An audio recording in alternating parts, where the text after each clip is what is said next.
Excited to hear about the end zone. Let's send it over to Carl.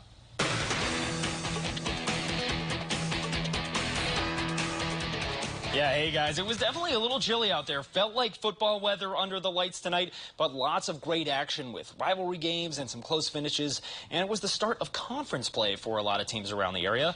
So let's get right into it here. And let's start with a classic Big 8 rivalry. How about Madison West versus Madison East? The Purgolders in search of their first win, but it's West. Michael Swaman and deep to Quincy Mosley. That would put West up 6-0. They were all over the field here. How about Kamarie Carter taking the handoff? He goes around the left side and barrels his way into the end zone. Now 12-0 West does a little dance at the end there. They are in business, and West on offense again. This time Swaman takes it himself. He's around the left side. He breaks through. He beats a man. And later in the play, he's all the way into the red lettering of the end zone. It was all West in this one. They were up 18-0 at that point, and they take it 40-0. Now, how about a Capital Conference showdown in Columbus? Undefeated Lodi visiting the reigning champions in Columbus. Here's Peyton Powers early, looking left side. It's Jaden Mowbray. Mowbray with a big gain. He's tripped up around the 30-yard line, but the Cardinals in business. Powers again, looking. Decides to pull it down, and he goes around the right side. He beats a man down the sideline. Peyton Powers all the way into the end zone for the score. Columbus is now up 6-0. They would miss the PAT, but they get it back later. Powers down the field, looking Mowbray again. What a catch by Mowbray. He's taken down. They've got the passing game going. They've got the running game going. Everything working for Columbus. Now here's Bobby Tracy taking the handoff, and he's in for the score. They would get the conversion. 14-0 Columbus at that point, and the Cardinals run all over the Blue Devils and defend home turf. 42-7 Columbus there, rather.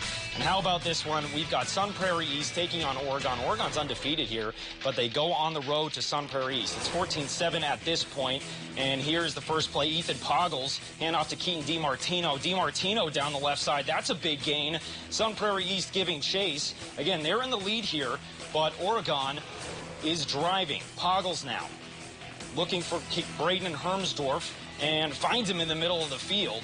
So Oregon was driving here, but Sun Prairie East got the stop. That drive stalled.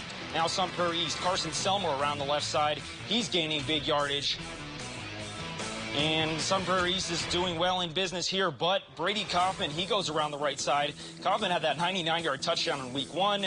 He gets down the field. This one would be a defensive struggle. The score at the end of the third quarter was still 14-7, and it was a slugfest. But Sun Prairie East gets the victory, 21-9. All right, that's 3 games down. We've got plenty more coming up in conference showdowns in the Big 8 and the Badger Large. You'll get to see what ended up happening in this game, Middleton versus Madison Memorial. We've got Wanakee as well. So lots going on here on End Zone. We'll see you right after the break.